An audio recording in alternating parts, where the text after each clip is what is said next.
Welcome to UFO Headline News with me, Heidi Hollis, where every day I aim to bring you the latest UFO reports and other fascinating stories from around the globe. Today is Friday, January 26, 2018. And on Fridays, tonight at 8 p.m. Central Standard Time, join me for my radio talk show, The Outlander. That's where I answer your emails, take your calls, and interview some intriguing guests from around the globe. Just go to irnchat.com to chat, interact, and listen live to The Outlander show. And the archives are also available on InceptionRadioNetwork.com. Jumping right on into some UFO reports. This first one is a black triangle sighting in Somerville, Alabama. This occurred January 16th, 2018. In brief, the witness states, triangular shape. 3 lights blinking with 4th red light. Low flying. Very quiet. In more detail, the witness goes on, my girlfriend and I had pulled into her driveway and talked for about 20 minutes. I noticed a very bright, flickering light in the southeastern part of the sky, fairly far away, about 2 miles. We looked at it a little more and we noticed it stopped flickering. It stayed there in the same spot for another minute or two. We got out of the car and continued to look at it. I told my girlfriend I thought it was Venus because it was bigger and brighter than anything else in the sky, but I was confused because I know Venus couldn't be that close to the horizon. We continued to look at it more, and it started to move in our direction very quickly, and like it hasn't moved before. My girlfriend was kind of freaking out. Once it got closer, it moved in our direction and flew over the neighbor's house, right in front of us in a straight path the whole time. We could only see the 3 lights it had given a triangular shape. It had a white and red blinking light as well. It moved very quietly, making little sound. The creepiest part about it is how low it flew. It was only maybe 200 feet above us. It flew not very high at all, which made the fact that it being so quiet was also very weird. No pilot would fly that low in this mountainous area at night. That's insane! It continued on in the northwest direction and flew over onto the mountain overhead, dodging the mountain itself by making slight turns. It looked like it could have landed on that mountain. I'm not sure if it did or could. I believe it was a man-made plane of some kind because of the red flashing light being similar to the ones on real planes, but it has to be some secret military plane or something because this plane can create an extreme amount of light from miles away.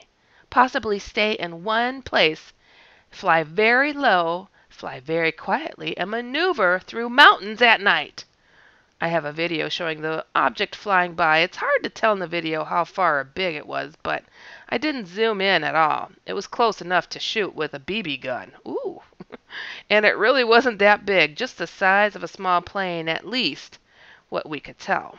At the end, the lights get kind of blurry because we are in a heavily wooded area, and it's flying right in the little valley behind the trees. I wish I could have gotten the whole thing. I just can't really explain what it really was. Me neither. All right. This next one, ooh, it's an alien encounter. Woo-hoo! Ooh, this is a blast from the past. Fort Lupton, Colorado. This occurred June 1st, 1986. Wow. In brief, the witness just says the word entity. In tons more detail, the witness states, I was sleeping on the couch at my parents' house. I was 20 years old when I noticed the light outside the window behind the couch. I looked out the window, and approximately 200 feet from the window, on the open grass, on a concrete basketball court, I saw approximately 4 feet off the ground a bright white light, which I later decided was a rip in space. That's the only way I can describe it. This bright light or hole, which was probably 3 or 4 feet in diameter, I saw 3 to 5 aliens, or whatever you want to call them, exit out of the hole. Somehow I knew that they were going to come over to where I was, and this terrified me. I did not actually see them walk from the basketball court and over the lawn to the window, which was approximately a foot and a half from my body. So it's the couch between me and the window. On the outside of the window, 3 is what I remember. 3 of the gray aliens were staring down at me. I tried to move, but my entire body was not responding, and I was frozen. Frozen's probably the wrong word. It was like I was a quadriplegic or something. The only thing that I could move was my eyelids and my eyes, so I could look over and see them staring down at me. Their faces were approximately 3 feet at the most away from mine, still looking through the window directly into my face. I was fully awake, and this continued for, I'm guessing, somewhere between 15 minutes and a half an hour. I know that seems like a big variance for one who was describing something that occurred when they were completely awake, but it was a terrifying experience, and I suspect a minute may have lasted in my mind forever. Subsequently, I discovered that people had sleep paralysis and described something similar to this. However, this was not sleep paralysis. Yeah, I'm not a fan of that definition either. I was wide awake and aware, and I know what I saw, so the paralysis started sometime after I saw them come out of the light or the basketball court, and I was laying back on the couch, and at some point they paralyzed me. They seemed to enjoy it, and I seemed to be either reading their thoughts or something to know that. Or more correctly, they communicated that to me without speech. Oh, great. Yeah. Well, I know they don't. They love to see people suffer. Other than staring at me, I don't know what else they were trying to accomplish. During this encounter, I was struggling with all of my might to try to move even one little finger. I could feel my body all over. I could not move it. I tried and tried to fight them, to get away from them. I would have went down the hallway to my room and picked out my 243 to blow them away if I could. But I could not move. Then they left. I did not see how they exited, but I imagine it was through the same hole. I have a distinct feeling that this has happened several times and may happen again, but that was the only incident that I remember. Possibly I remember them when I was 5 years old in Missoula, Montana. But that could be just a bad dream. I did tell some family members and a couple of friends about it, but I described it as the worst bad dream ever. But I'm letting you know it was never a dream. I was wide awake and aware. Now, approximately 30 years later, I have the guts to at least report this to you in hopes it may help somebody or you guys with your research. I am mentally stable, and I have managed millions of acres of federal land as the primary land officer. I am a GS 1330-year federal employee with a staff of 30. I'm not some nutcase, and I'm scientifically trained. I have had no mental issues or no drug issues, and I have a very long and responsible career, family life, and I'm letting you know this actually happened. I'm kudos to you. Way to go to take that step forward. So many do not ever. It may have taken you a long time, but you know what? I learned from what you shared, and I know others have learned from what you shared. We have got to kick down these barriers of ridicule, and there's so often people have to put, I'm not an alcoholic, I'm not a drug addict. Look, even if you were, Your testimony could stand up in a court of law, more than likely. I mean, come on. Jeez, we'll take the words of convicts and whatnot for jailhouse confessions, but not a responsible federal worker like this. Really? Yeah, that's our government for you. And people in society who don't like to take people's reports seriously. But we have learned they do, don't we? Pentagon, hello. We know you've done more research than just that 5-year Pentagon pet project. Okay, moving on. This next one, oh, it's another alien encounter in Ontario. This took another 30-some years to get out. This is from August 28th, 1984. And in brief, the witness states, I spoke to the then, was abducted and raped. Oh, gosh. Then awoke in the craft, then electronically put back to sleep, then awoke in my car 7 miles away. 12 years later, confronted by men in black. Oh my gosh. I feel this pain of this person. This is terrible. That's just the title. But they only put a short description for further details. So they go on. If men in black confront me, can I attack them or disable them till police come to help me? If I tell you, they will find me. The one of 2 UFOs of the third kind told me not to tell anyone. After I spoke about my experience and such in general public, Ottawa, Ontario, 2 men in black approached me and asked if I had such an encounter. I just replied, no, and went away from them. I found that as a life-threatening event. If this happens again, I am tempted to attack them. Please contact me before anything else happens. Please help me. Oh, I mean, Men in Black are in Canada, apparently. It just makes me so angry. Really?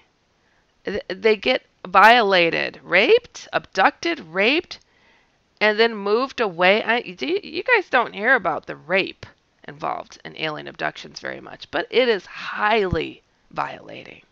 Male or female, these beings have no limits. So for those who think that alien abductions are something fluffy and they feel special because it happened to them, this is abuse. Abduction, the word abduction, taken against your will. It's not just crazy experiments done on them. Oftentimes it's rape, very sexual, very negative feeling, terrified. And then you get followed up with some creeps in suits who threaten people. They'll threaten you if they don't say it verbally. They'll seem very intimidating, just like this person wants to beat the crap out of them. You have my permission. Beat the crap out of the men in black. You see them again. Just go hog wild on them. Just hog wild. You could hog tie them too. Oh gosh, boy, that would be great. If it isn't Will Smith, beat the crap out of them. All right, call your friends over so you can really make sure you get them all. A call on Men in Black attack. I tell you, this is such a pain. All right, so this next UFO report. Black triangle sighting in Reedley, California. This is a UFO blast from the past. August 14th, 2008. Triangle object with a reddish-orange colored glowing surface on its trailing edge. In more detail, the witness states, my family of 5 were driving home from our Thursday night Bible study. We were Amish Mennonite, aka conservative Mennonites at the time. You changed. And we stayed until almost 10 p.m. that night. I was driving south on South Buttonwillow Avenue, north of Reedley, as we approached Adams Avenue. We saw a triangle-shaped craft hovering over the house that sits about 200 feet north of the northwest corner of the Buttonwillow-Adams intersection. As we drove closer to the point where the craft was hovering, the craft darted and flew due south, parallel to Buttonwillow Avenue. Attention shoppers, clean up on aisle 14. Clean up on aisle 14. Someone dropped a jar of pickles. Pickles. Kosher pickles. Beatboxing at a big box store. Surprising. What's not surprising? How much you could save by switching to Geico. A red minivan has the lights on in the parking lot. Geico. 15 minutes could save you 15% or more. Geico. It moved with great speed and disappeared over the horizon within a second. The height of the craft was just over the power lines. As it flew, it lit up the road that was directly below it in a reddish-orange glow. I did notice a few cars that were heading north pull over to the curb after the craft flew over them. No one heard any sounds from the object. Ooh, wow. All right, this next one is a UFO sighting in St. Charles, Illinois, not far from where I'm at. January 3rd, 2018, I saw a cigar object fly over our building. It had a light at both ends. I've seen one of those, and they're huge. Huge. Just huge. Okay. And it's true, they have these big, like spotlights on either end, and they just move slow and quietly, and you're like, seriously? What? Just cruising by. It's like you could turn your lights off and no one would see you. But no, they turn their lights on. I don't get it. I mean, where they want to see what's going on, they're shining it down below them. All right, moving on. Okay, this is in more detail. My husband and I were looking out our front kitchen window about 9:30 p.m. on the night of January 3rd, 2018. Our window overlooks the covered deck, but we like to watch the planes coming and going into and out of the airports in Chicago.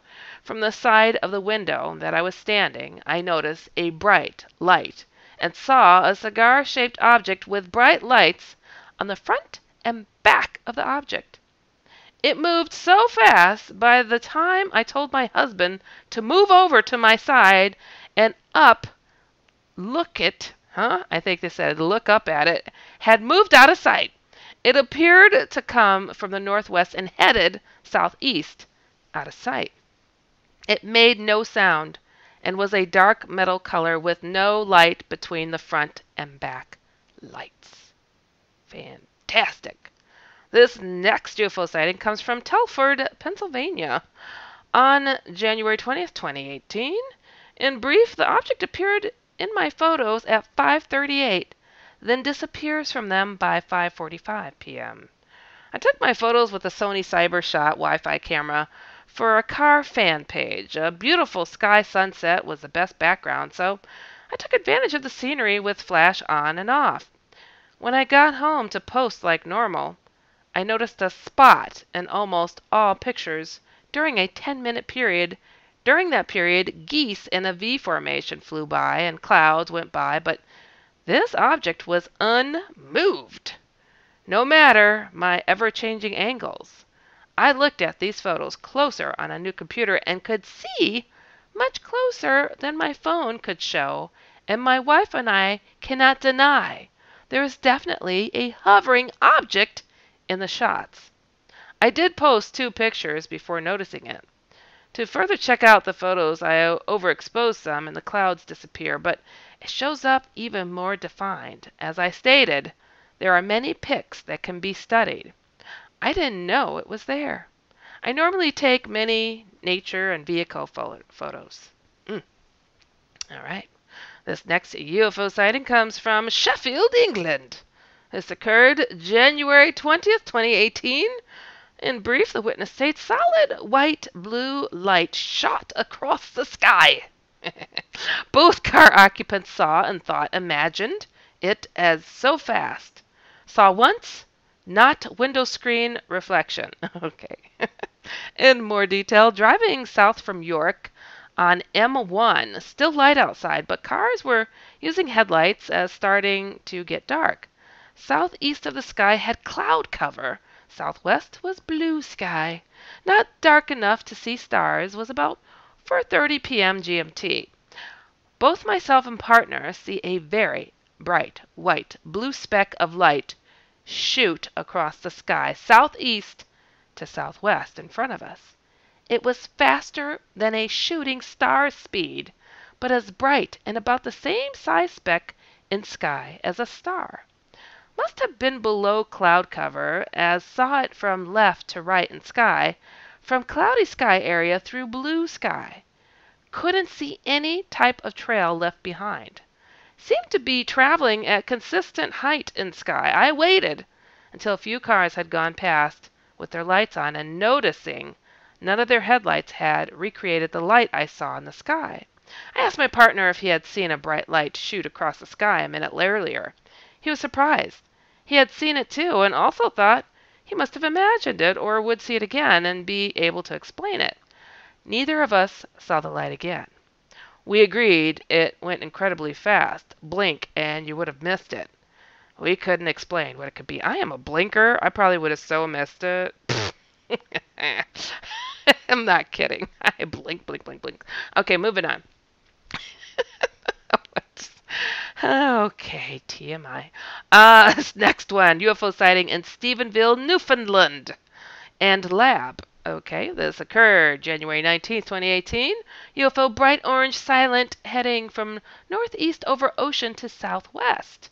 In more detail, while walking with a friend, she is deaf, we noticed two bright orange lights in the sky about 60 degrees in the sky heading northeast southwest.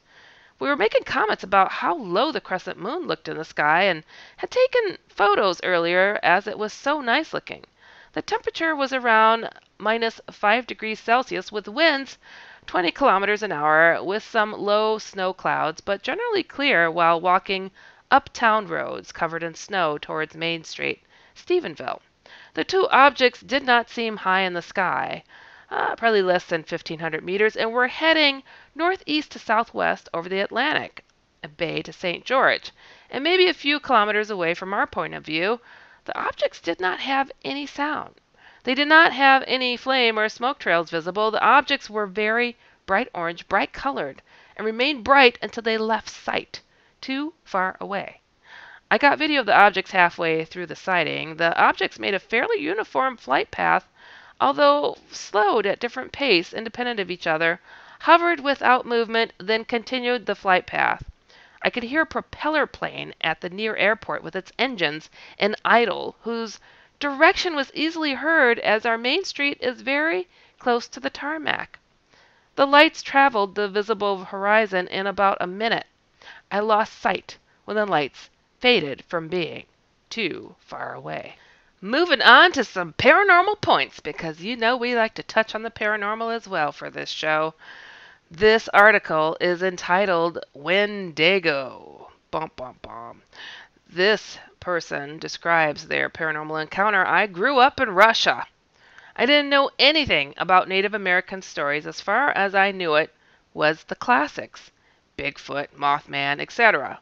When I turned 20, I moved to Utah to start fresh, so to speak. I remember dating this girl who was Native and telling me about these stories and what to do to protect myself from them, but me being a skeptic ignored it.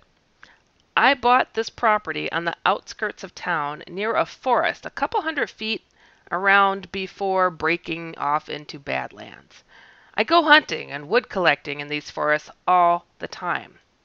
After about a month of living in this house, I started noticing weird prints in the grass and mud, but the thing that got me was it was footprints and handprints.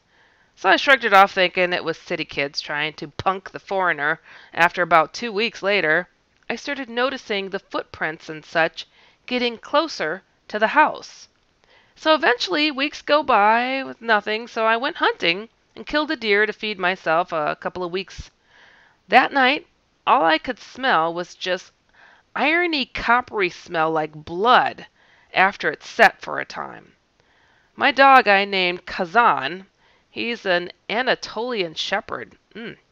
I've seen this dog kill coyotes and badgers easily.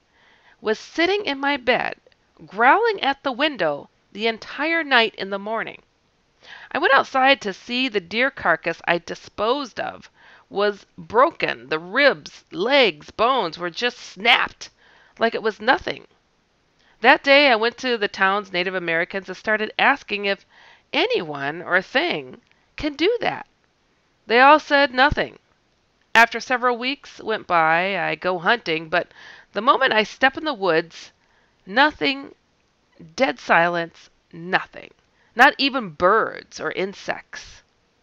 I figured it was because I stepped in the woods and were all checking me out after a while.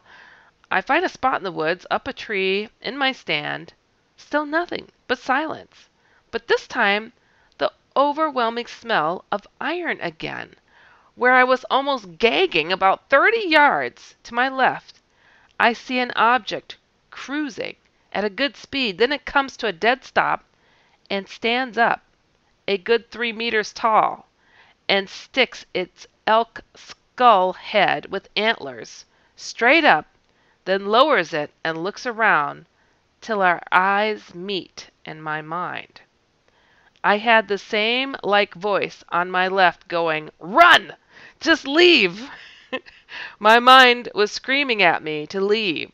It was then that I realized this is the thing, talking to me and checking me out. I've noticed it. I kill something in those woods and don't leave something for it. It comes to my property and watches me. I've caught it in the corner of my eye off in the forest, just sitting, watching me, waiting for me to do something. Ooh, wow. Well, hey, learn the ways of the natives. She warned you. All right, this next one, guess what? This one is called the woodland wendigo. Or Wendigo. This person says, I was out late one night, like I usually am. I live far from anyone or anywhere. Smack bang in the middle of the forest was more so right. It was a thunderous night. Rain pelted the road as I drove home. My house was one of those fancy logger houses in the middle of the woods sort of houses, but just a small 2-story shack. The main road curved and twisted through the forest. This was a complete nightmare for me, but luckily I lived down a dirt road. The rain continued as I drove down the road. I finally reached my barbed fence. I drove into the garage. I closed the garage with my keys in my hands, and that was when I heard a screech. I just assumed it was a wild deer or boar getting stuck in the fence. I groaned, as this was usually a pain to do. I grabbed my wire clippers and a flashlight. I headed into the direction of the screech. The screech continued for a bit. I reached the area of where the fence was, but what was odd was that this is an area where I hadn't put any fencing around. I flicked on the flashlight and shined it in front of me. There it was. Crouched on the ground was a matted, pale figure. It was eating a deer that must have been too slow. I held my breath as I saw this horrid sight. I slowly crept back. I could hear it breathing and munching away. Crack! A branch broke under my foot, with my flashlight still shining on the thing. It stopped and froze before slowly standing up and turning to me. Its body was mangled and decomposed, maggots eating away at its chest, its long, lanky arms, the deer by its antlers. Its face was what got me going. It was like a deer face, but just bone and few flesh. Maggots eating away at its face, dark, soulless eyes staring at me. I froze with fear. It stared right into my soul. It screamed at me before staring to come at me. They mean starting to come at me. I panicked and threw the wire clippers at the thing. Stuck it right in the chest. Oh my gosh. It screamed and I was out of there, running as fast as I can. Back to the house. I reached the house, locking the house and turning the lights off. I hid, panicked at what I just experienced. I peeked through the door window out into the darkness. Nothing. Ever since that night, I've never left the house around dark or ventured into the night. I bet. Wow, that's nasty. Wendigos or Wendigos, they're some nasty looking creatures. I'd never heard of such an ugly thing. I have heard of Wendigos, though. I just didn't know they look like that. Well, I have to tell you guys thank you for listening to UFO Headline News with me, Heidi Hollis. And be sure to check out UFOHeadlineNews.com every single day. And tune in to my other weekly show, The Outlander, Fridays, 8 p.m. Central Standard Time. And, check out theoutlanderscomic.com, which is my paranormal comic strip. And if you've experienced something out of the ordinary and want some level-headed advice, or if you've seen a UFO and want to share, write me at my main website, HeidiHollis.com, or dustoutlander@gmail.com. Remember always to keep an open mind so you can stay informed and inspired.